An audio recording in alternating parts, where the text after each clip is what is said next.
A brief explanation of the Humanity Party's economic proposals. The Humanity Party wants to introduce some progressive concepts and present what needs to happen to end poverty in this world. The whole purpose of our platform, and my role today as a representative of its board of directors, is to explain the solutions. The Humanity Party has the answers. We have the common sense solutions to end worldwide poverty. Our plan is not to give the people money, but to provide them with the basic necessities of life so they don't have to worry about living.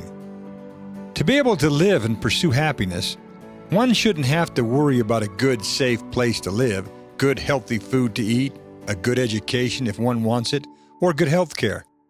True liberty demands that a person should not have to worry about the basic necessities of life. The things that you hear from the pundits and from other politicians are not solutions. They don't know what the solution to poverty is because they haven't dedicated their lives to solving the problem. These who think they're the wise ones don't have a clue how to solve the problem of unemployment, for example. They seem to have no clue what is behind the lack of good jobs. We are not going to solve the problem of unemployment until we realize one thing. Technology is the culprit responsible for eliminating jobs. Technological advancements are replacing human workers throughout the world. For a company to remain profitable, technology is more important than human labor. Technology is much more efficient. It does a better job. It takes less energy. It doesn't call in sick. It doesn't have emotional problems. There's no way that the successful 1% is going to get rid of technology. As a consequence, there are all these human beings running around without a job. Some reformists and politicians will correctly state, in their opinion, well, we want to change the unemployment problem, but not by taxing the rich.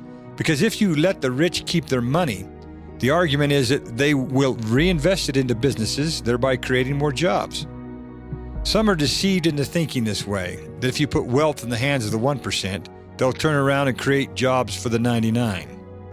The claim that reducing taxes on the rich and on businesses so that they can hire people has never worked. It's never happened. It's not going to happen because wealth is created from retaining your profits, not from reinvesting them. Here's what's happening with the world's economy, something that most people can't figure out on their own. Let's say, for example, that there exists an American company called Acme Widgets. This company is going to produce widgets and then sell them to the public for a profit. And the widget can represent almost any product or service. It's no secret that Acme Widget can produce the widget outside of the United States for a lot less money. China, for example, is the manufacturing hub of the world. The United States, on the other hand, is the consumer hub of the world. To manufacture any product, you need raw materials. You have to get these raw materials from somewhere, and to make the best profit, you will get these materials as cheaply as you can from any country that sells them the cheapest. Acme Widget Company, as well as any other for-profit company found throughout the world, knows that it is going to find the cheapest resources and materials to make their widgets from the poorest countries that pay the least to the laborers who take the raw materials from the earth. Manufacturing is hardly done in the United States anymore. Companies simply can't make the profit that they want to make and still sell their products for a low price. It's very hard to manufacture anything in the United States because people demand higher wages to produce those things, much higher than people in other countries, especially in China, where many products are manufactured more inexpensively than anywhere else in the world. And now with the advent of international trade laws and treaties and the way that products are shipped via ships over the sea or by airplane, it's very easy and cost-effective for a company to have China be the manufacturer of their products. So what do Americans do about a job? The American economy is now principally based on retailing or warehousing and selling the product. Retailers buy a product that might cost $1, let's say, and then they increase the price to $2, $3, or whatever they can sell it for in the current market. The new jobs that are created in the United States are created from and based on consumerism. The more that people buy, the more jobs that are created. Let's analyze the types of jobs that are created from the U.S. economy. These jobs are limited to the retail side, which is simply taking a product that's already made in China more cheaply than it is in the U.S., and selling it for a profit. Let me give you a scenario of how this works. The government wants to create lots of jobs, so it lends me $1 billion to create a business. I create a business that puts lamps together, Christopher Lamps, Incorporated. I start advertising to hire people. I need people. I'm going to need 1,000 people to put together my lamps. I'm going to pay each one of them $10 an hour. That's a good wage. For standing there on an assembly line, putting one part on the lamp, passing it to another person, having that person put a part on it at least 8 hours of every single day. What kind of job is that? Yet, if I did that, and I created Christopher Lamps and all those jobs, I'd be seen as an American hero. I'd be a hero to the corporate world. They'd say, look how many jobs this rich guy is creating because he has a lamp company and he's investing in our community. He's creating all these jobs for all these people. Really? These are the types of jobs that people want? People don't want these types of jobs. And the fact is, the majority of the people in the world do not like the job that they are forced to accept. So what does the business owner think about all this? He thinks, okay, I don't need people who can't stand their job. I'm going to get a robot, a computer, or some other type of technology to work for me for a lot less money than what these people work for and a lot less headaches. And so now there's all these unemployed humans. The job market has been dehumanized by technology to such an extent that there are not enough good jobs anymore. We need to put more emphasis on solving poverty than we do on warfare. As concerned humans, we simply have to decide that this is what we want to do. We've put men on the moon and explored space to the tune of billions and billions of dollars. But for what? So that we can agree that we don't know much about space? But how much investment and research do we put into solving the issue of poverty? Can you imagine how it would be if the same human talents and resources were used to solve poverty that are used to explore space? But space exploration is not the biggest human expenditure and waste. War is. More money is made by those who finance, develop, and research how to kill people than any other human pursuit upon this earth. So what would happen if we took the same amount of time and money used to fight war and put it to use in fighting poverty? And this is how we can do it. Big government contracts are made every day with corporations who do research and development to expand the military's capability to win a war. Weapons contracts are more lucrative than any other. What if the government told the corporations that it is going to pay out some big money to those who can solve the food crisis throughout the world? It is announced that there will be lucrative government contracts available for anyone who can grow and provide wholesome, healthy food for the world. We will pay these corporations for producing it. We have changed the motivation of greed from war manufacturing to food production because that's where the most lucrative government contracts are. These lucrative government contracts will motivate businesses and the people who want to become wealthy from owning a company because greed and material wealth is human nature, and most are driven towards this. And we cannot change this part of a free will society. Therefore, we must learn to utilize human nature without threatening it. It's very simple to understand the basic premise of the Humanity Party's plan. Its plan is to change the mindset of the people who own the corporations of the world, to inspire them to beat their swords into plowshares and change the way that they are motivated to make their money. However, the idea of replacing military strength with social welfare strength, although preferred, does not seem realistic in today's world. The Humanity Party's plan uses the idea of beating swords into plowshares theoretically.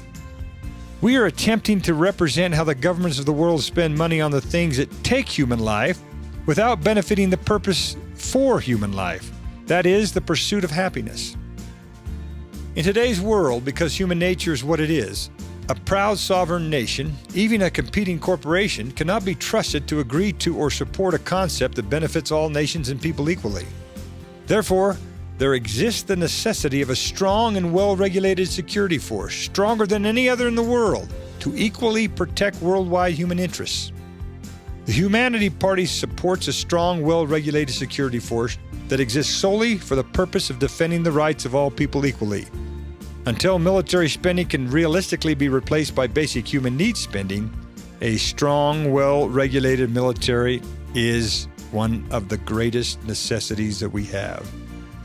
If the governments of the world eliminated space exploration for one of many, many examples of very expensive government-backed programs that do not directly benefit the human race upon the earth at this time, and that show no reasonable benefit to the plight of the human beings who are hungry, sick, homeless, and uneducated, these same resources could be easily reallocated for something that benefits humankind now. If the United States of America were attacked, what budget wouldn't Congress approve to protect it? Regardless, the downfall of the U.S. economy is not going to come from another nation attacking it. The American way of life and its standards are being attacked from within by its ever-growing population of the tired, of the poor, the huddled masses yearning to breathe free, the wretched refuse, the homeless, the tempest-tossed, the very same people that the American Statue of Liberty invites into the United States. The United States Constitution already provides an amendment that establishes law that mandates that its states protect their citizens' life, liberty, and property. The 14th Amendment states, quote, in part, "Nor shall any state deprive any person of life, liberty, or property without due process of law," unquote. If a person lives in the United States and cannot find work, or does not have food, or a home, or clothing, or health care, this person is being deprived of these things, which are necessary for a human to have life and liberty. If a state does not have laws in place that provide the citizens with what they need for life, is not that state depriving them of their constitutional rights? The Humanity Party supports the drafting of an international law that guarantees a human being the right to the basic necessities of life from the day of birth up to the day of death. Any violation of this law would be considered a crime against humanity and punishable as any other crime against humanity is punished. But where's all the money going to come from to provide every human with the basic necessities of life? We can do this by governments offering contracts, for example, to produce a type of housing that is safe and reliable, and if a company accepts the contract, it will be paid very well. By changing the motivational factors that influence corporate greed into providing the basic necessities of life to everyone free of charge, the rich would actually become richer by becoming more humane. This speaks to their human conscience. Let me explain how simple it could be. It is as simple as printing a credit card. Today, someone can apply for a credit card and receive it in a few days through the mail. What if we did this? What if we had a card, a human card, and with that card, a human being could use it to pay for their utilities, they could pay for their rent. It would also act as an insurance card that would pay for their health care. They could also pay for basic, healthy food and water. We print the cards and give one to any life form that can laugh, smile, and cry. In other words, if you're human, you get a card the moment you're born. You give them to everyone in the world. With the card and free will, a person can buy the things that the card allows them from any business that offers the goods and services that the card allows. A retailer is paid for the product by the government, just like they would receive payment for a normal credit card purchase. The governments of the world would print the money needed to pay the bill and strictly regulate inflation on the products that the human card can purchase. What will happen is that all the people in the world are going to go out and buy the food that tastes the best. But the card's restricted credit will limit their purchases to only healthy food. They're going to go out and find the best health care. They're not going to give their human card to a doctor who's not nice to them, or to a doctor who cannot see them when they want to be seen, or to a doctor who has a bad reputation. In this way, free market competition works. Companies will then advertise to sell their products and make their company more service-oriented. They will compete with each other to gain the business of the human card holders. Thus, the business owners will become wealthy and rich if they provide good products and services. Most people's dilemma with this plan is that they wonder who's going to pay for all this. Well, the same money that pays billions of dollars every day to wage warfare will pay for human welfare. Inflation will not be a problem because the products that are paid for by the government will be subject to an international inflationary law that will mandate that the inflation cannot increase across the board more than 1.5% per annum, for example. That means that no one can raise their prices more than 1.5% on the products and services that the human card can purchase. If a business wants to make more money, it will have to provide the products and services that people need. and more importantly, what they want, as long as the card is authorized to pay for those goods and services, thus increasing their profit according to the quality of the goods and services that they provide. But then people will say, that will make people not want to work. Most humans do not want to just exist in a safe house with electricity and good food to eat. Once they start eating good food, their minds automatically are going to start working better. And with less stress, they'll have the energy to go out and do something with their life and liberty. They'll want to watch a TV, for example, but the human credit card does not allow them to buy a television. It only allows them to buy the basic necessities of life. So then they'll be forced, by sheer necessity and personal motivation, to go out and get a job so that they can buy that television, so that they can buy themselves a car that will allow them to travel, or so that they can get a bigger and better house than what they're provided for by the human card.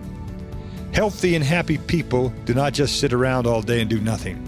They want to expand their horizons and expand their experience, and once their basic necessities are taken care of, they're going to pursue what the world has to offer them. They're not going to just sit in their house lazily like some people think would happen.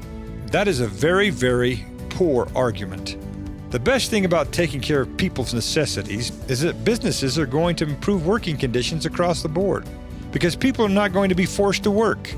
Those who set up a business are going to be forced to compete for workers.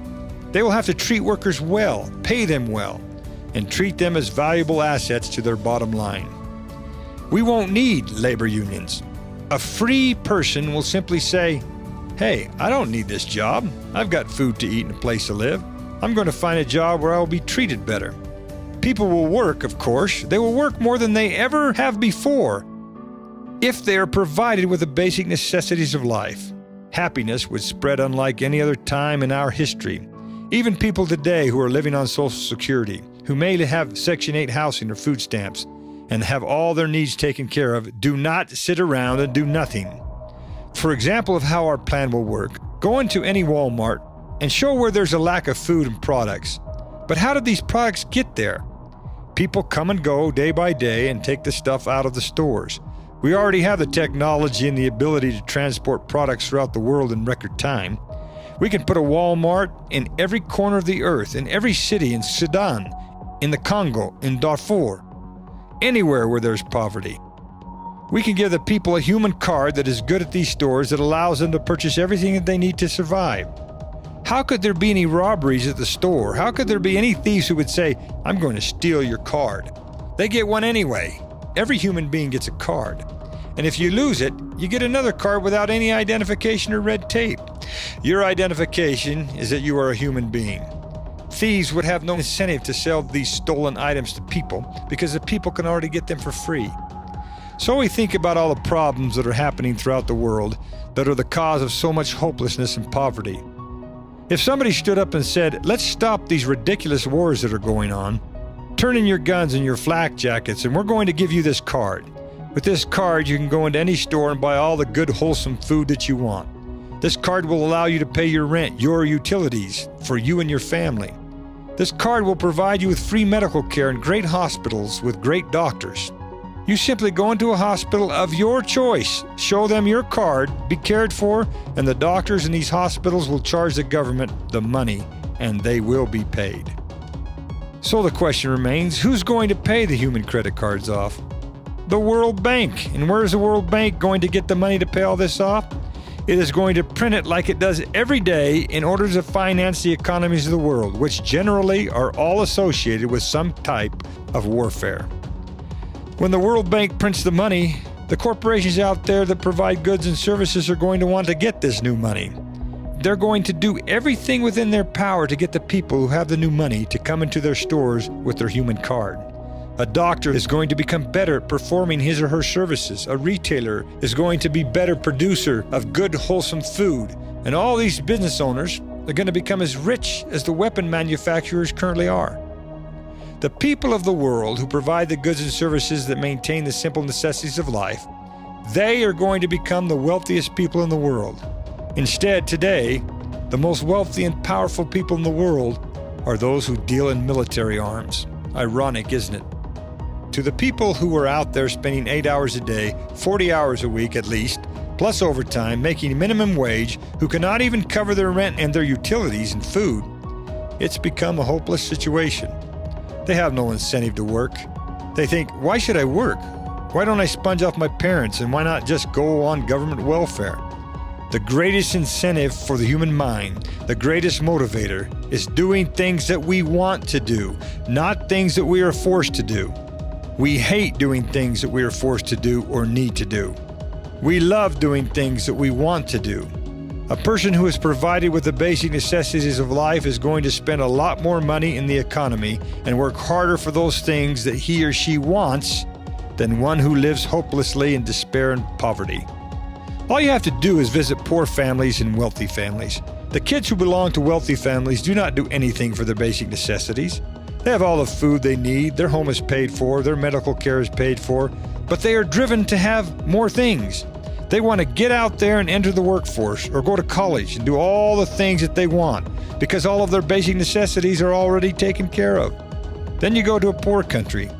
These people do not have any incentive to do these types of things. Why should they? Their life is so hard that they do not have an opportunity to do what they want because they are constantly doing everything that they are forced to do in order to survive. We will never change human nature.